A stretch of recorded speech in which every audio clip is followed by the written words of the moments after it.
Welcome to this fourth and the final session of the seventh Adhyaya of Sri Bhagavad Gita.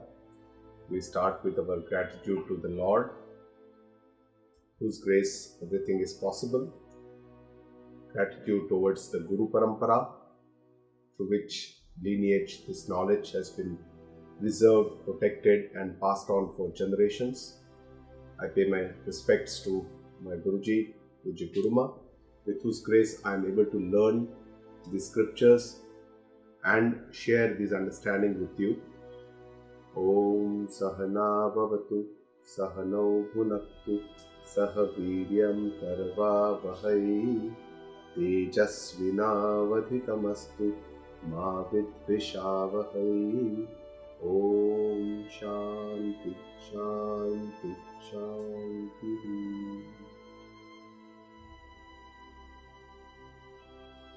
So, Sri Bhagavad Gita, which is consisting of 18 adhyayas and 700 shlokas, is said to be divided into three parts: the first 6 adhyayas, the second 6 adhyayas, and the third 6 adhyayas. So, there are no watertight compartments in Sri Bhagavad Gita, but the predominant subject matter of description of Sri Bhagavad Gita is the Jiva, Ishvara, and the Aikya. Aikya means the oneness behind everything, all the three, the Jiva, Jagat and Jagadish. So Jagat also is one important part, but the first 6 adhyayas are mainly devoted towards the Jiva. And of course, when Jiva comes, Jagata is also part, because all his interactions with the Jagata or the world causes all the miseries, pain, shoka, moha for the Jiva. So Jagata Nirupan or description is in many different adhyayas, but predominantly the first 6 adhyayas deal with the Jiva, and Jiva is constantly involved in karma, and that's why the first 6 adhyayas are karma pradhan. The second 6 adhyayas, starting from the 7th to the 12th adhyaya, are mainly devoted to the understanding of the Lord, Ishvara. What is His Swarupa, what are His different Swarupa, and how we can understand God. And that's why to understand God, we have to have love and devotion for the Lord. So that's why the second 6 adhyayas, the 7th to the 12th, is the bhakti pradhana. So the predominant subject matter is devotion for the Lord. And the final 6 adhyayas talk about the gnana, the aikya, and that's what we need to understand as, that's the pinnacle or the climax siddhanta or the principle of Vedanta. And this Jiva Ishvara Aikya is also denoted by the Mahavakyas of the Upanishads, like Tattvamasi. Tat is the Paramatma, Tvam is the Shishya or the Jiva, and Asi is Aikya. Similarly, Aham, when we think about ourselves, Aham, Brahma. Brahma is the Sarva Vyapak, Shuddha Chaitanya, and Aham is the Shodhit Padartha is called the Lakshit or the Lakshyartha, which is the Atma. So I as Atma and Brahma with its Atma is the same. So this is the final understanding of Vedanta. And this understanding can only be reached by the spiritual practices, which is called sadhana. And the sadhana, there are many tools or means of achieving this goal, where mainly the tools for us for purifying our antakarana or inner mind is karma yoga, bhakti yoga, and then once it is clean, then the gnana sadhana, shravana, manana, nididhyasana, and with this understanding, finally, with the help of a guru who can lead us through this path to the ultimate Brahma Jnana or the Atma Jnana, which is the sadhya, which is the goal. So for the sadhana, we must have clear understanding of what is the sadhana, what are the sadhana, what are the tools, and how we can achieve this goal. And this can only be clearly described to us by a learned Tattvanishta Guru who can show us this path. So when we talk of devotion to the Lord, how we can connect with the Lord, bhakti, it essentially means love for the God. Without love for the God or without love for any person, we cannot be a devotee to that person. But bhakti also involves, apart from love, it also involves respect and some of the highest forms of respect. Love also should be kind of a, which is selfless love, which is not related to our selfish motives. If we want something and we love somebody and then pray to or devote to Lord for asking, for begging for something, that is a selfish kind of a love. So from a selfish love initially, we have to gradually go towards more selfless love for the Lord, or gratitude towards the Lord, surrender to the Lord, acceptance of all the karma phala. So acceptance, complete acceptance, that is surrender actually. If we accept whatever happens to us, whatever are the situation, whatever are the outcomes of our actions, karma phala, if we accept it completely, so that is called acceptance, or that is a surrender to the God. So this kind of respect, reverence, surrender, and the essence of these is the faith. Without Shraddha, we cannot have bhakti. And that's why Shraddha and bhakti, they are intricately associated or assimilated with one another. And bhakti is a very, very important and a very powerful tool in the sadhana, because that helps us to be one with the Lord, to connect with the Lord, to understand, to see His glory, to see His Aishwarya, to see His power and His presence everywhere. And ultimately with this, our antakarana becomes more and more shuddha, because we feel that it's not me that I'm doing, but it's the Lord that is, because of His grace, that all this is happening. My worldly affairs, my bhakti, my karma, everything is happening because of the grace of the Lord. So at every point of time, if we try to see the grace of the Lord, we invoke Him by just saying that, okay Bhagwan, because of you that this has happened, Prabhu, aapki wajah se ye hua hai. So if we keep on doing this at every moment, we will be connected to the Lord. And this essentially will give rise to Shuddhi. Our aham bhav, the ego or our pride, gradually is surrendered. And this is what will help us to lead us to the climax of the bhakti, which is the jnana. And the jnana is nothing but to understand the oneness between me and the Lord, which is the pinnacle of of bhakti. Because in bhakti, essentially, it is a bheda bhav. I and the Lord are different. I am the devotee, Lord, to whom I'm devoting to. So there is always a bhed buddhi in a bhakti. And it goes on till antakarana shuddhi happens, and finally the final stage of bhakti is to feel the oneness with the Lord. Then the bhakta feels that yes, Lord is not just in this idol, but Lord is everywhere in this world. He tries to see Lord everywhere, and then he feels that it's not just in this form that the Lord is, but in all the forms there is Lord. And then from there he or she sees Lord everywhere as a formless existence. Which is the Tattvik Swarupa, or the Nirgun Swarupa of Paramatma.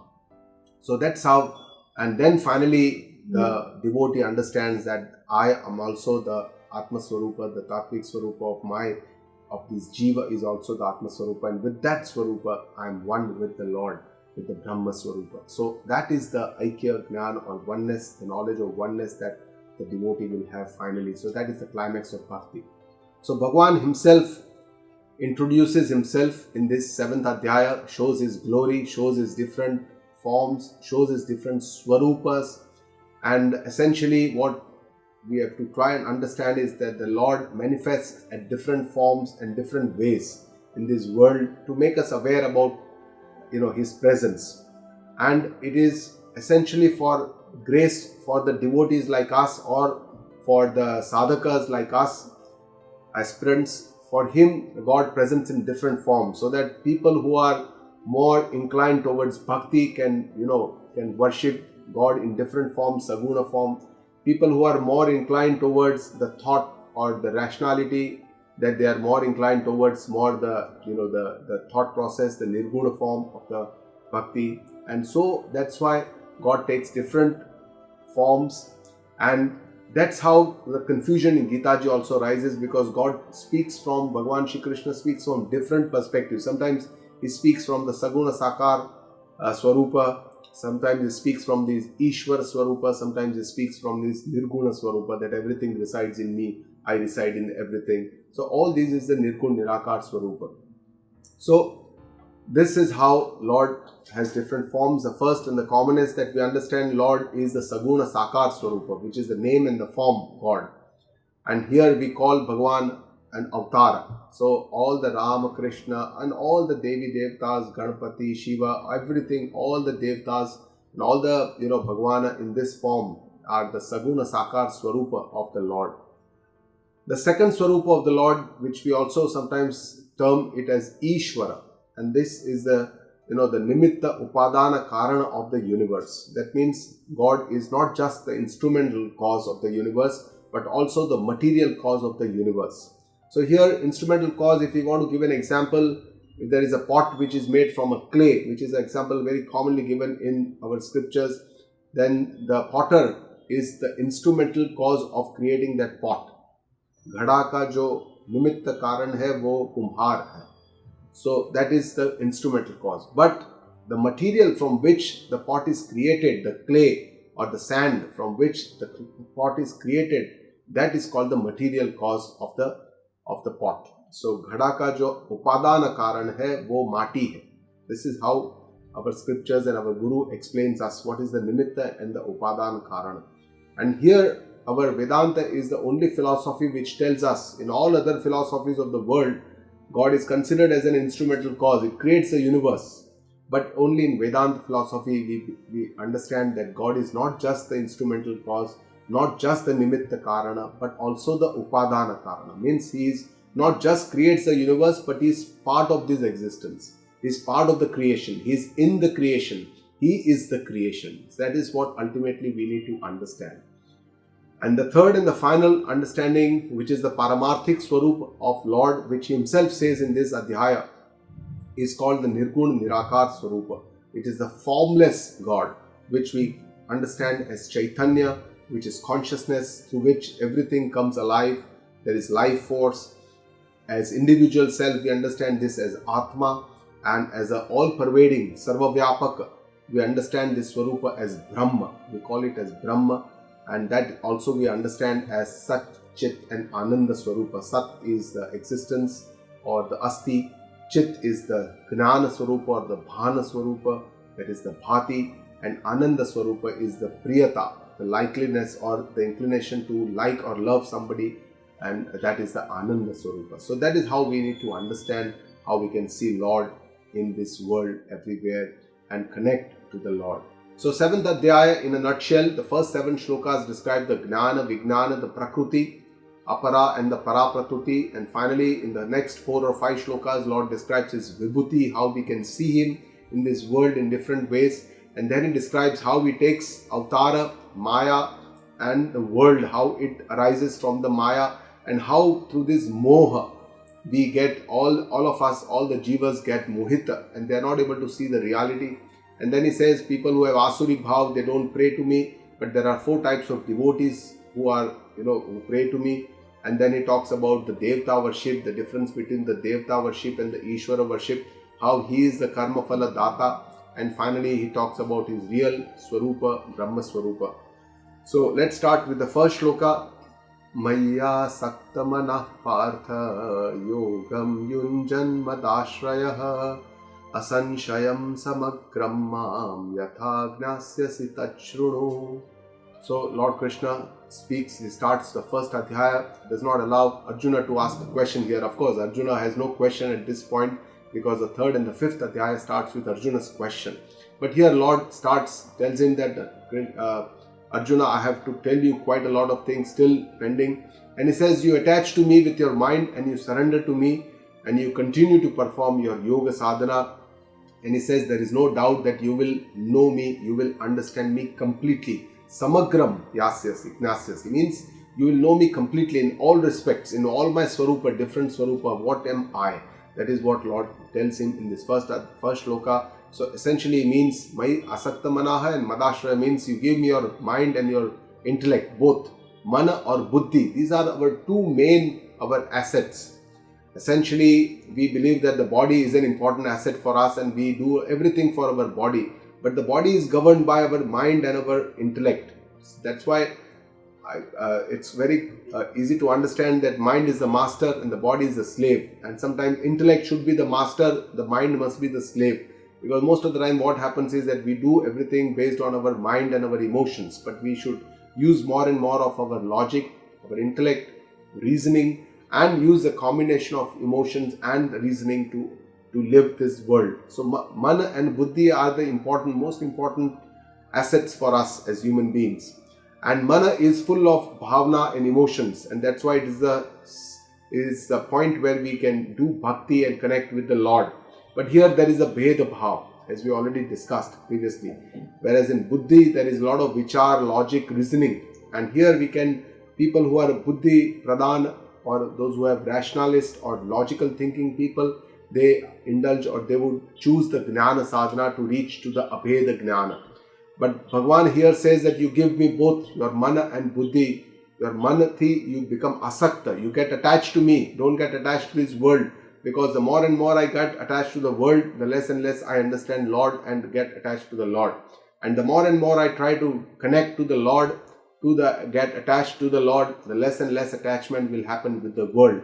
So this is what Lord Krishna tells us. Jnanam teham savijnanam idam vakshyamya sheshataha yajgnatva neha bhuyonyata gnatavyam avashishyate. So he says, I'll tell you the knowledge of the Brahman, the Jnana and Savijnana, along with Vijnana. The Vijnana means realization of the self. It's a aparoksha Jnana, which is assimilated because of the experience, and it comes into habit in totality. Asheshataha, in totality, I'll tell you, after knowing which Yajgnatva, you will not need to know anything else in this world, because this is the highest form of knowledge. The Brahma Jnana and the Atma Jnana is considered to be the rare and the highest form of the knowledge, because it's the foundation. It's the foundation, it's the adhisthana of everything. That's why once you know this, you don't need to know anything else. So this is what Jnana is. Jnana is paroksh. It is more like an information in the intellect or buddhi. It is transient. It does not cause much change in our life or in our behavior. And it does destroy ajnana, but it does not give rise to the phala of the main phala of this jnana. So vijnana is the aparoksha jnana, which helps us to realize whatever is there by experiencing there. It reaches the heart. It just does not remain like in a buddhi or in the memory, but it reaches the heart, gets involved in our emotions, and it changes our life, our habits, our behaviors, our actions, our awareness. Everything changes by this kind of knowledge. An example which we had given is that you see the Google Maps, that is jnana, you know, I have to reach this place, this is the road I can take, this is the alternate road I can take. That is the knowledge in my mind, but actually when I traverse that path and reach there and understand that, okay, I have the experience of this, and that knowledge will be more deeply embedded in me, because that I will remember when I want to go to that path again. So it not only destroys ignorance, but it also gives the fruit, the final fruit of liberation, the moksha or mukti. So it's very important to have not just the knowledge in our mind about this Aikya, but try to assimilate this with our own self so that it can be used in our lifetime, and that is the real benefit of the Vijnana. Manushyanam shahastreshu katsit yatati siddhaye yatatam api siddhanam kaschin mam vetti tattvataha.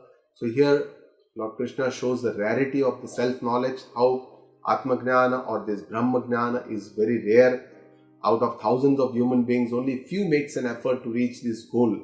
And he says, out of the people, thousands of people who make efforts to reach this goal, very few people actually know me in reality, samagram, or in completely tattvataha, they understand me in reality. And that's why Lord Krishna says that this yatra or this journey is quite rare. It is durlabha. Human life itself is rare.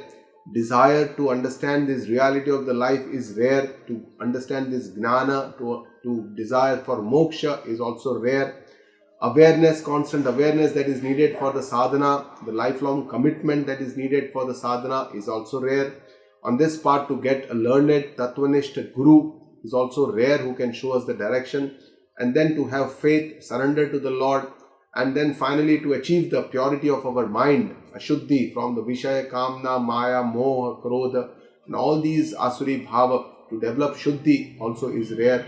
And then finally, even after all these happens, a lot of Aham Bhav, of Karma, of Bhakti, of Gnana, all these is there. Even of the Sattvic Guna, there is a lot of Ahankara, ego, pride, which is always there. And that's why to get rid of these and to then finally be one with the Paramatma Tattva or Gnan is indeed an extremely difficult thing. And that's why Lord says that Kaschit Mam Veti Tattvataha, very few people know me in reality. So what is the tattvataha? To know God in reality, what is that? And that our Guru can explain us that behind all these names and forms of the world that we see, there is a tattva which is behind, which is changeless.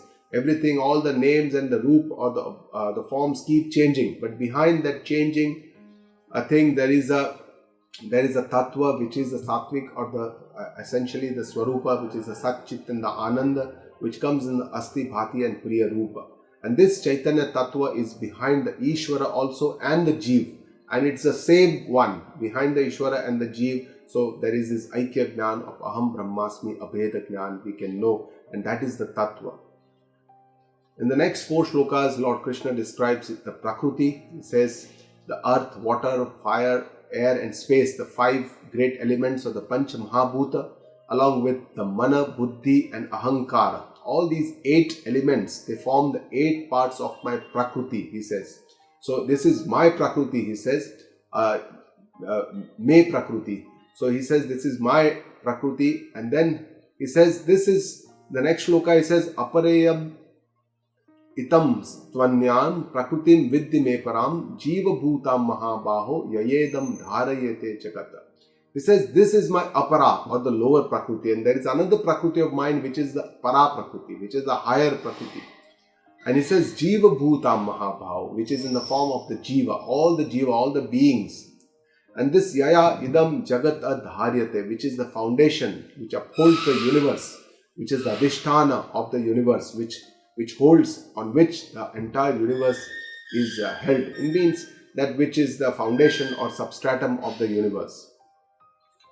So here Lord describes that this is my prakruti, apara as well as para prakruti. Shows that Panch Mahabhuta and Sukshma Sharira are the part of my apara prakruti, and the Jeev or the Chetan, which is also called the Drashta. Here apara is the Drashya, whatever is seen is the Drashya, para is the Chetana or the Drashta is the para prakruti. And he says both apara as well as para is my prakruti, this is my nature. So this is what God makes very clear. Then he says, etadhyonini bhutani sarvani tyupadharaya aham krutsnasya jagataha prabhava pralayasthatha. He says, etadhyoni, from this womb, yoni, this is the prakruti. He's talking about prakruti, all my para, apara, prakruti, from all the entire sarvani tyupadharaya. You know this, that the entire universe is born from this. And it says, Aham Krutsnasya Jagataha. I am the origin and the Prabhava and Pralaya. Prabhava means origin, Pralaya means dissolution, Laya. It says, I am the cause of the entire origin and the dissolution of the entire universe. Krutsnasya means Samagra, complete universe. And he says, I am the origin and I am the place where everything dissolves. So he's talking from his Nirguna Nirakar Swarupa. And he says, all these beings are born from my womb. So creation essentially is the same as the material cause. That is what he means. Mattah parataram nanyata kinchidasti dhananjaya mai sarvamidam protam sutre manigana iva. Says there is nothing more to be known in this world, and all these that you see in the seen world, he says, is woven in me. Mai sarvamidam protam. Everything is woven within me. And how he gives an example, Sutre Manigana Iva, means just as all the beads are threaded on a string. And that's how behind all the names and forms you need to see me. This is how he says, because all the beads will be of different colors, different shapes. And that's why whenever we see a necklace, our attention will go on the beads, because they form the names and the shapes. And they're very different, they're very attractive. And that's why our attention goes on this. But behind this, to keep this beautiful necklace in place, there is a thread through which everything is connected. So this sutra, and that's why Bhagavan is also called Sutratma. But these thread we cannot normally see unless we take the beads away and try to look at what is holding these beads together. So we can see this one thread only if we try to take care of vairagya. If we have vairagya towards all the nama, rupa and the padartha, then only we can see this oneness behind all these differences that is happening in this world, And similarly, we can see this in a samashti level. You can see that the sun, the moon, the planets, all the stars, everything is woven into one thread, and it is this power, this energy, or this kind of the foundation, adhisthana, which holds everything together, which denotes or determines at what rate the world should move, rotate, at what rate all the planets should rotate. Everything is destined, everything is in order. So this one order behind all these differences is that that order of the Lord. Then he describes all these vibhutis in the next 4 shlokas. He says, in water raso hamapsu kaunteya prabhasmi shashi suryayoho pranavah sarva vedeshu shabda khe paurusham nrushu. He says, in water I am the test, because the test can only, that's the essence of the water. And he says, in sun and the moon I am the glow.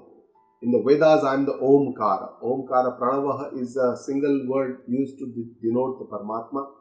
And in space I am the Shabda, I am the words. And in the Nrushu, in the humans, I am the Paurusham. Paurusham is the power of efforts that we do. That power of doing efforts is what you should see that I am as in all the humans.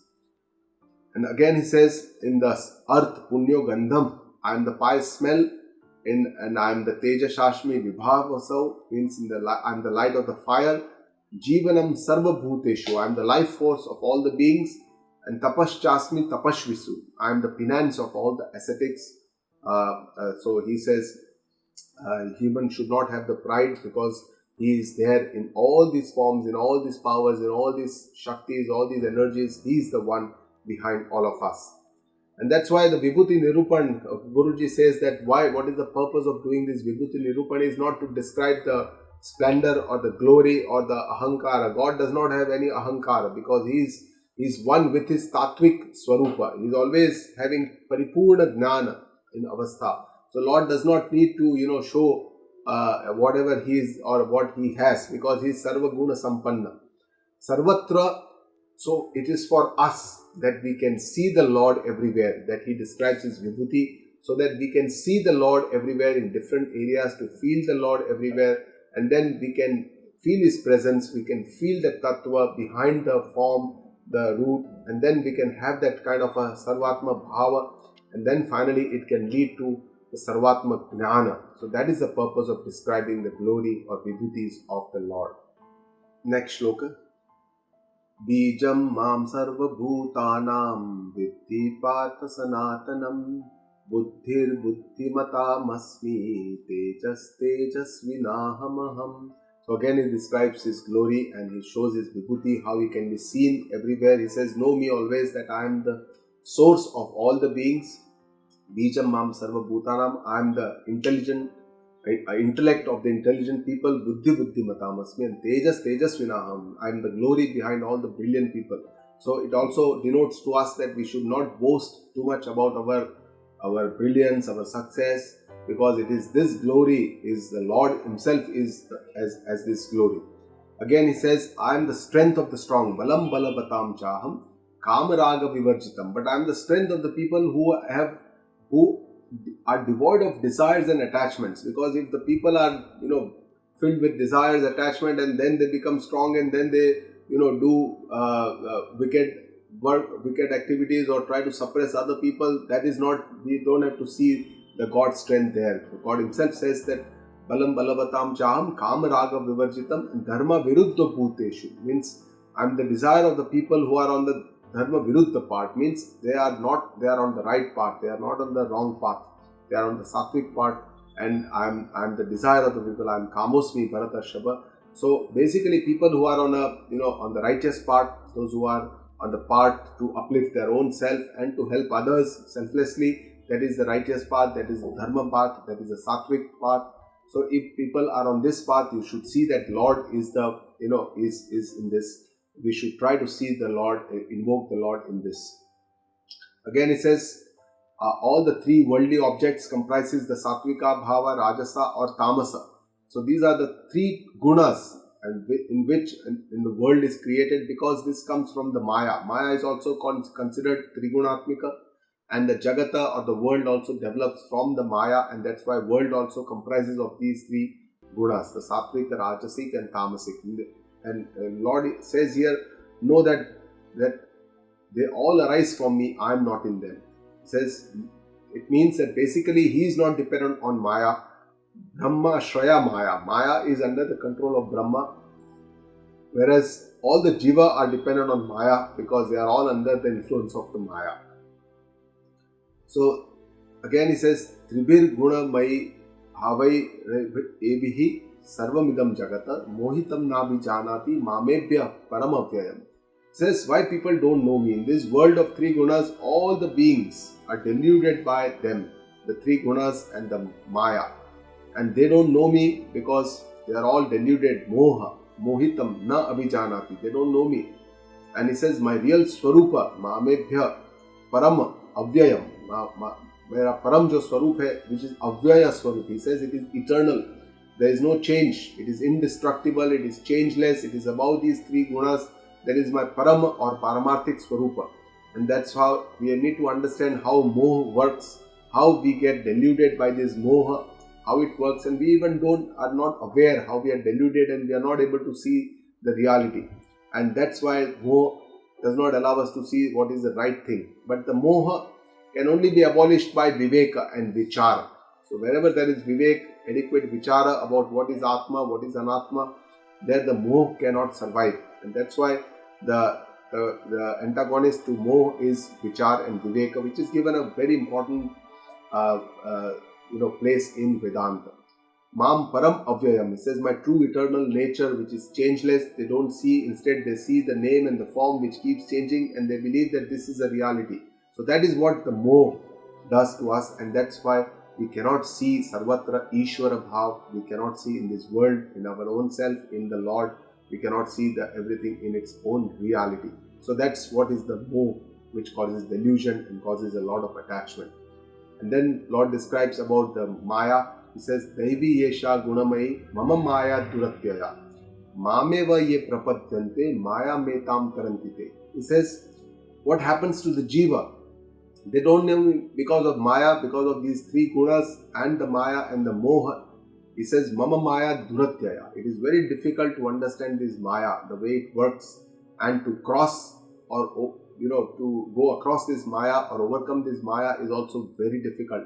And then Lord gives the solution in the next line. He says, Mameva ye prapadyante. One who comes to my shelter, Maya etam tarantite, means he is the only person who can get across this Maya or this samsara. So taking God's shelter or coming to this shelter is very, very important, because Maya manifests in all the forms and different shapes. It is the asat, it is the keeps changing, it has an end, it has a beginning, and with Gnana, Maya comes to an end. Brahma, which is the foundation, which is the Adhisthana of the Maya, is a Sat Padartha, which is the changeless, it is Sat, it is Nitya. But most get entangled in the world, in the forms, and this is because of the work of the Maya. But what we need to do is to do Karma Yoga, Bhakti, devotion, and finally with the grace of the God, we can reach to this Gnana and lead. And we can only do this if we take the shelter of the Lord, and then only we can get across this Maya. That's what Lord Himself says, that only people who come to my shelter can go across. And this is given by this beautiful example of a fisherman who spreads his net, and only those fishes which are at the feet of the fisherman get saved from this net. So similarly, in this samsara, which is in this world, all the beings get caught in this samsara Maya, Moha Maya, this net of Moha Maya. But one who comes to the feet of the Lord gets relieved, he surrenders to the feet of the Lord. वो बच जाते हैं, they get from this samsara, and they get liberated from this samsara. The next shloka, he says, Namam dushkruti no mudha prapadyante naradhamaha mayaya payata jnana asuram bhavam ashritaha. So he says, who are the people who don't come to my shelter? And he says, these are the people who don't devote to me. Dushkrutinaha, the people who are doing wrong activities, unrighteous, adharmi, pap, जो करते हैं, मूढ़ा, those who don't use their intellect properly, they are deluded by their emotions, don't use their mind or brain properly. Naradhama, those who live an animal life, just into karma bhog, just like an animal, they don't use their intellect. Maya apahita gnana, those whose knowledge and intellect is hidden by Maya.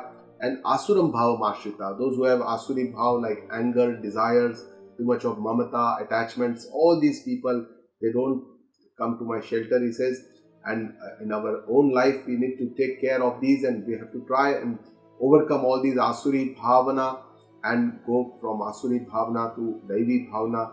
These are the biggest obstacles for us to go to the shelter of the Lord. And then in the next shloka, he says, who are the people who worship to me? He says, Chaturvidha bhajante mam. There are 4 types of people who pray to me. And jana sukrutinaha, those who are on the righteous path. Sukruti aage bataya, dushkrutinaha. Yeah, here he says sukrutinaha, people who are on the dharma path, those who are on the punya marga, those who are trying to get something out of this life, uplift themselves to go to the prayer marga. It says artha. Artha is the person who devotes to the Lord or asks the Lord when he is in pain or miseries, but even then he is dear to Lord. Artharthi, one who has a lot of desires and want it to be fulfilled. Bhagavan कहते हैं कि those are also sukritna, they are also doing on the righteous path. Even though they are selfish, they want their desires to be fulfilled, they want worldly wealth, fame, name, power, position, but still they are devoting to me, they are remembering me. And Jignasu, who does not have any worldly desires, but he wants to know what is that truth, what is that knowledge, what is it that is behind everything that is seen. That kind of a Jignasu who wants to know this knowledge, he is also dear to the Lord. But Gnani, he also devotes to the Lord, the wise man who is selfless, who is sahaja. He does not have to try to devote to the Lord because he is nitya, he is connected to the Lord, and he is selfless in his devotion to the Lord because he does not have any prayojana to siddha. All the other first 3 have some selfish motive, either relieving the pain or getting some, fulfilling the desires or understanding this knowledge. So all these are some desires. Whereas the Gnani has nishkam, he is selfless, he has no desires, and even though he worships the Lord. In the next shloka, Lord says, Tesham Gnani Nitya Yuktaha Eka Bhakti Vishishyate. Gnani Bhakta is the best of all these 4. He says, out of all these 4, the Gnani is the best because he is constantly connected to me, is Nitya Yukta. His devotion is only to one, it is Eka Bhakti. And he says, the wise loves me very much. Priyo hi gnani no atyartham. He loves me very much because for him I am the number 1 priority and everything else is secondary to him. And he says, Sacha mama priyaha. He is also very dear to me, Lord says. And that's why we must try to, invoke the devotion in us and, try to see that we not just be a devotee when we are worshipping or praying to the Lord, but in all our work, during all our time, at every point of every moment of our life, we try to invoke the presence of the Lord, and that's how we can become a full-time devotee. The next shloka, Lord Krishna says that all these 4 devotees are noble. They are all udara, sarva evete. All these 4. It is not that one is better, one is not better, because when Lord says wise is the best, I like him the most, I love him the most, Arjuna must have felt that then maybe you don't like the others, but it's not like that for Lord. All the 4 are noble, they are all good, but he says wise, Gnani Twatmaiva Mematam. He is my own self, he is my own Atma. He says that's my Mematam, that's my opinion. Why? Because he says Gnani, because he is Yukta Atma. Because he has control over his senses, mind, intellect, he is Yukta Atma. His mind is quite controlled. And he is asthita in my anuttama gati, my supreme self. He is firmly established there. He's completely there all the time, nitya yuktaha, and is with me, is connected to me all the time. So God wants that we should be connected with him all the time, and he loves that we selflessly connect to him, not just when we have selfish motives. That is what Lord loves, expects from us. So that is what we need to do. And the next shloka talks about the journey, the sadhana, how we can achieve to the Lord, go to the Lord. He says, the enlightened wise are rare because this spiritual practice, the sadhana, takes many births. Bahunam janmanamante. After many births, He says the wise will achieve me. And what is that gnana that he will achieve? Vasudeva sarvamiti. Everything is God. That is the knowledge, or that is the understanding that this wise person will have. And it is a rare, and sa mahatma saddurlabha. This person is a rare person. Not only rare, is a great human being, is a great mahatma. He says mahan atma, who has a very vast consciousness. His aham bhava is not limited, but he is a very expansive kind of a personality. So this is what we need to understand. Vasudeva sarvamiti. Everything is God. That is the ultimate goal of our human life. That is to be one with the Lord, to understand that everything is Lord and I am one with this existence. And it's a climax of devotion and bhakti. This can only be achieved after many, many births of sadhana. It's a long journey from birth to birth. Progress happens very slowly. Bhagwan ne pehle bataya, shanai shanai uparamed. And whenever there are ups and downs in our lives, like pain and miseries, they are generally essentially wake-up calls for us. And then the journey comes to an end when we know, when we will be one with that self, our own self, which is the same as the Lord, self of the Lord. And this aparoksha jnana, which is assimilated or realized knowledge, which is without sanshaya, doubts, or viparyaya. Viparyaya is viparit sanskara, viparit bhavana.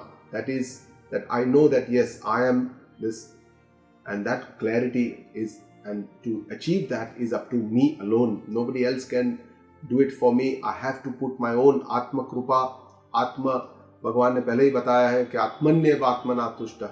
You have to inspire your own self. You have to do your journey by your own self. You have to, I have to go on this path, and that's why if I don't want many births, then I have to do this myself. Just because it is a journey of many births, our Guruji says that it is not that you need many births in the future. You can bring this to an end in this very birth. If you so desire, if you are so, committed to this sadhana, then we can bring it to this end in this life itself. And now in the next shloka, Lord Krishna describes why we are not able to understand the Lord. He says, Kamai tai hi ritagnana. Because all these incessant desires, kamana, they are, because of this desires, the self-knowledge is hidden. It is not seen. The gnana is not seen. And that's why we keep praying to different devotees or the Lords, gods, to fulfill our desires. And this is one of the main problems, our desires. It says, and niyamamasthaya means we follow many rituals and rules when we pray to these Lords. And we pray to the Lord according to our own nature, prakutya niyata swaya, our own nature. Somebody wants to pray to Shiva because he feels that Shiva is an ascetic, and somebody wants to pray to Krishna because he feels that Krishna is a raseshwara. So everybody has their own nature. Accordingly, they choose their own worship. That's how Lord says here. And he says, yo yayam tanum bhakta. Those who worship those devatas or lords or gods, he says, with faith for fulfilling their desires, I strengthen their faith. Tasya chalam shraddham. I strengthen their faith there and then every time. And I give them the desired results. So Lord, it says, He shows His Ishwaratva. He says, I am the karma phala data. Whatever their desires, they are fulfilled. They feel that it is this God that is fulfilling the desires. But ultimately, the Ishwara is the one who fulfills all these desires for these jivas. The next shloka, he says, with faith, all these people worship the devatas, and those devatas fulfill their desires, but actually in reality, I only give them all the due fruits of their actions. I am the vihitan hitan, mayeva vihitan hitan, that I am the person who is giving everything. You understand that everything happens through me, from me, but it happens through these different devatas or this system that has been developed. And then he shows the difference between the worship towards these gods or the devatas and worship to the Ishwara. He says, those people who have alpa medasam, those with less intellect, get antavattu phalam, means limited fruits with an end. So something that comes to an end. Those are the fruits that we get because we worship the devata, we want to fulfill our desires, we get them, and that it comes to the end. But he says, those who worship me, his real Tattva Swarupa, he says, they attain me. That is his supreme self. Mad bhakta yanti mam api. means they attain me, my supreme self, which is unlimited happiness, unlimited peace, freedom, liberation and moksha. So he clearly describes what is the difference between the worship to devotees and worship to the Almighty Supreme Self. And then he says, he shows his own nature, his own glory, he shows his own paramarthik swarupa in this shloka, and the next two shlokas says, avyaktam vyaktimapannam. Abuddhaya. Abuddhaya means those people who have very limited intellect. They don't understand that they feel that though I'm avyakta, I'm unmanifest by nature. That is my real swarupa, Bhagavan says. But they feel that I am vyaktim apannam manyate. They believe that I assume a form and I am only in this form and this is the only form that I have and this is only God. That is what they believe. And it says, param bhavama ajananto. They don't know my real swarupa, which is avyayam anuttamam. My real, Bhagavan says, my real swarupa is changeless, avyaya swarupa anuttamam. This is the highest form, is the avyaya chaitanya swarupa and atma swarupa. So he makes it very clear, without any doubt, that this is his param swarupa, it is the avyaya, it is the highest form, it is anuttamam, and only people who understand that God is only in the form or the idol is, he says, they are abuddhaya. But we must try to understand that initially, that we may understand that God is in this form, but then finally we have to see Ishvara in his real glory, in his real swarupa also. And then he says, Naham Prakasha Sarvasya. I don't manifest to all. Why? Because I am hidden by Yoga Maya. Yoga Maya Sama Avruta. That's why people don't know me. Because they are all deluded by Yoga Maya. And that's why they don't know me. But my real nature is Ajam Avyayam. Again he says, I am Ajam. Ajam means Ajanma. I am unborn. I am eternal. I neither live, I neither born, I am not born, I don't die. People understand me that I take birth as a form and then I come to an end, but that is not my real swarupa. He makes it very clear in these two shlokas, that is Sattvic swarupa Bhagwan ka jo hai, that is Avyaya and Ajam swarupa. And the next shloka he shows how he is Sarvagnya, he is Sarva Shaktiman, he is the all-knower. He says, Arjuna, I am the knower of all the past, present and the future of all the beings. Because he says, I am the karma phala data. How can he give karma phala unless he knows all the karmas of all the beings at one time, the past, the present and the future of all the beings of this universe. So that is the Sarvagna, that is, he is the all-knower. But he says, Mam tu Vedana Kashchana, no one knows me in reality. And that's why, so when he says, Aham Sarvam Vedam, I know everything, we have to understand that Ishvara's knowledge is everything. It is at one time, whereas Jiva has limited knowledge, which is step at a time. It is krame. It is never all at a time. Whereas Maya is the Upadhi of the Ishvara, but Maya is Ishvara's Upadhi is under the control of the Ishvara, and it is a pure Sattvic, Shuddha Sattva. Whereas Antakaran is the Upadhi of the Jiva, which is a Malina Sattva, which is mixed with Rajasa and Tamasa. And that's why Jiva is always under the control of the Maya, whereas Ishvara is the Supreme, he controls the Maya, and that's why Maya is also called Brahmashraya Maya. So Mamatu Vedana Kashchana, when he says no one knows me, Bhashyakar says here that there are two exceptions. Madbhakta Madashraya, the one who devotes to the Lord, loves the Lord, and one who comes to the surrender of the Lord are the people who can know him, because that's what Lord himself said in the first shloka, if you remember. So when he says Mamtu Vedana Kashchana, no one knows me, it does not mean that nobody understands me completely. It means there are some exceptions. So what we need to do is our asaktis, our attachments from all these worldly objects, we have to try and convert or divert towards the Lord by way of devotion, bhakti, initially with the Saguna Sakar Swarupa, the form God, and then finally going towards the Nirguna Nirakar Swarupa of the Lord. Next shlok says, Ichha Dvesha Samuthena Dvandva Mohena Bharata Sarva Bhutani Sammoham Sarke Yanti Parantapa. So here Lord Krishna describes why the Jeev doesn't know him, and initially he said that desire is what hide the Atma Jnana, but for us it doesn't make us clear. Here it makes us quite clear what are the root problems. And he says desires and hatred. So desires are basically strong likes. These are called the raga, and the aversions or the dislikes, or the hatred, that is the dvesha. So these two dualities are created from all the other dualities of the world. He says, Dvandva Mohena, creation of the delusion, Moha, because of these dualities of the nature. And he says, oh great warrior, you try and, all the beings are deluded since birth, so you try to best to, get over this. Because the Dvandva Moha is the main, Raga and Dvesha are the main cause of all the maladies. And it's the root cause of the ignorance of the real self, where I don't understand myself. That's how our Atmajnana is hidden. And that is the main obstacle, the Raga Dvesha, which causes the Moha.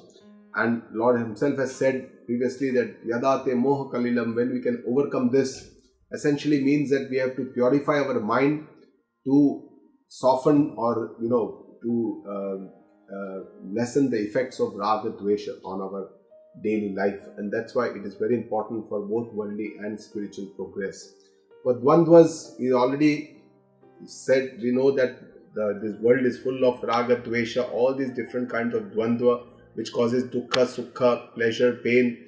And Raga Dvesha works very, very subtly. We sometimes don't even are aware how it works, how we, see something and then we start liking it and then we want to have it with me. We develop attachment, and when we don't have it, we develop, dvesha, anger. So all these, our behaviors, our actions are colored by this raga dvesha, which makes us, insistence, compulsive behavior, obsessive, fearful behavior, trying to control others. And all these, the main problem inside is the raga dvesha. So this we have to take care, because this is the root cause of our problems with people and in relationships. In the 20th shloka, he says, who is able to achieve me? Who can achieve me, or who can understand me, who can attain me? He says, Yesham Tvanta Gatam Papam.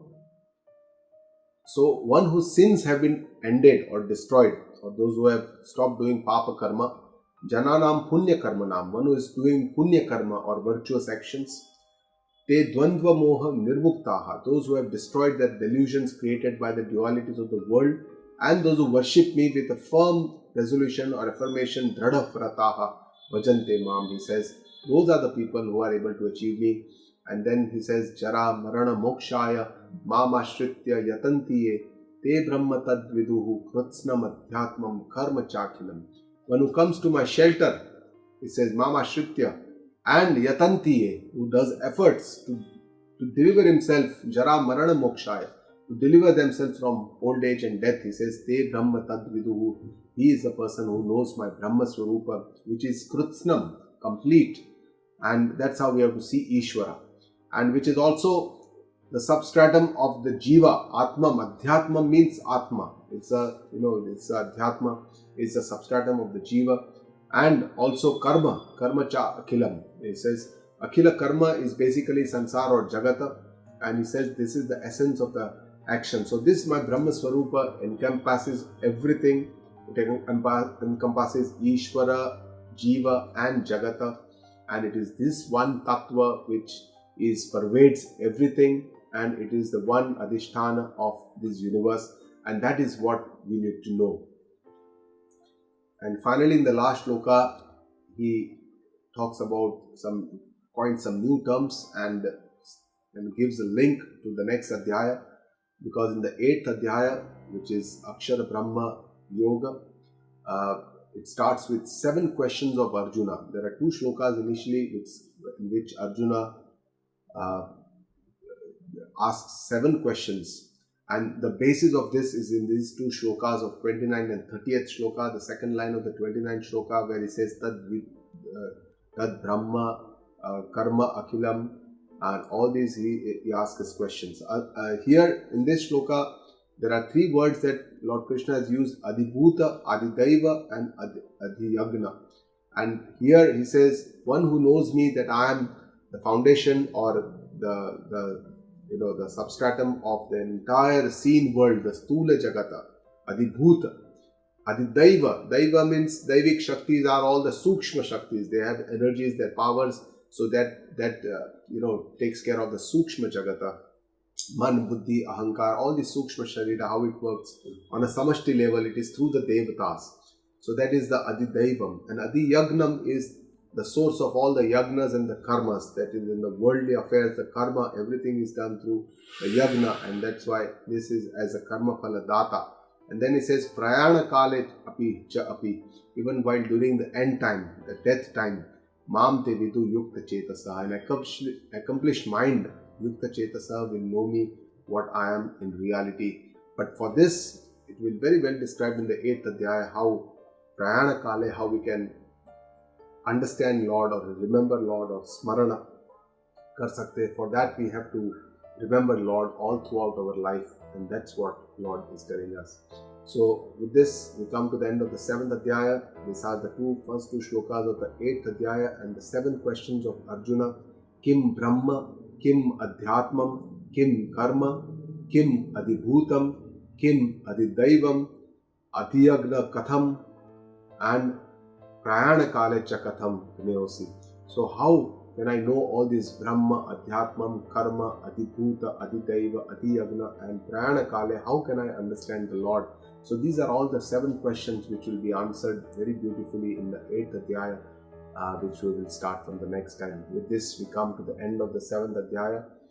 Om Tat Saditi Srimad Bhagavad Gitasu Upanishatsu Brahma Vidyayam Yoga Shastre Shree Krishna Arjuna Samvade Jnana Vijnana Yogo Nama Saptamodhyayaha Sarva Dharman Parityajya Mamekam Sharanam Vraja Aham Tva Sarva Papebhyo Moksha Ishyami Ma Shuchaha. Om Guru Brahma Guru Vishnu Guru Devo Maheshwara Guru Sakshat Para Brahma Tasmai Shri Guruve Namaha. Om Purnamada Purnamidam Purnat Purnamudachyate Purnasya Purnamadaya Purnameva Vashishyate. Om Shanti Shanti Shanti.